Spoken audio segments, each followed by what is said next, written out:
লক্ষ্মী এলো ঘরে, মা হলেন প্রীতি বিশ্বাস। যখন গোটা কলকাতা প্রতিবাদে তোলপাড়, সেই দিনই সন্তানের জন্ম দিলেন প্রীতি, অর্থাৎ ধুলোকণার মিনি দিদি। সেপ্টেম্বরের শুরুতে সন্তানের জন্ম দেওয়ার কথা ছিল প্রীতির। নির্দিষ্ট সময়ের 2 সপ্তাহ আগে সন্তান প্রসব করলেন অভিনেত্রী। মা ও মেয়ে একদম সুস্থ আছে। হিন্দুস্তান টাইমস থেকে রাহুলের সঙ্গে যোগাযোগ করা হলে অভিনেতা বলেন, হ্যাঁ, এই তো 2:48 মেয়ে হলো, খুব খুশি, বলে বোঝাতে পারবো না।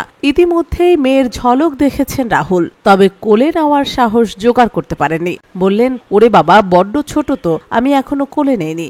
মেয়েকে দেখে প্রথম অনুভূতি কেমন? বললেন, খুব আনন্দ হচ্ছে, আমি হেসেই চলেছি, এর চেয়ে বেশি এখন বুঝে উঠতে পারছি না। ও আমাদের দুজনের কাছে একটা আশীর্বাদ। দক্ষিণ কলকাতার এক বেসরকারি হাসপাতালে মেয়ের জন্ম দিয়েছেন প্রীতি। রাহুল জানালেন, এখনো স্ত্রীর সঙ্গে দেখা হয়নি, তবে প্রীতি পুরোপুরি সুস্থ রয়েছে। বিয়ের 4 বছরের মাথায় রাহুল প্রীতির কোল আলো করে এলো প্রথম সন্তান। 2017 সালে রং রুটের সেটে রাহুল মজুমদারের সঙ্গে প্রথম আলাপ হয়েছিল প্রীতি বিশ্বাসের। সেখান থেকেই বন্ধুত্ব ও প্রেম। 2020 সালের 10 ফেব্রুয়ারি 7 পাকে বাঁধা পড়েন তারা। এবার বাবা মা হলেন দুজনে। এমন একটা প্রতিবাদের দিনেই মেয়ের জন্ম। বুধবার সারা রাত গোটা শহর জাগবে।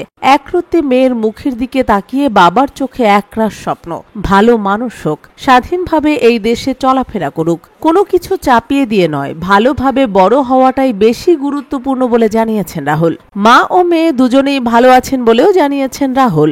গোটা পরিবারেও আজকের দিনটা একেবারেই উৎসবের মতো চলছে বলা চলে। রাহুলকে শেষবার দেখা গিয়েছিল হরগৌরী পাইস হোটেলে। তবে এত আনন্দের মাঝেও আরজিকর হাসপাতালের ঘটনা তাকে ভীষণভাবে ভাবাচ্ছে। অপরাধীরা যাতে উপযুক্ত শাস্তি পায়, আর সকলের মতো তাদেরও চাওয়া।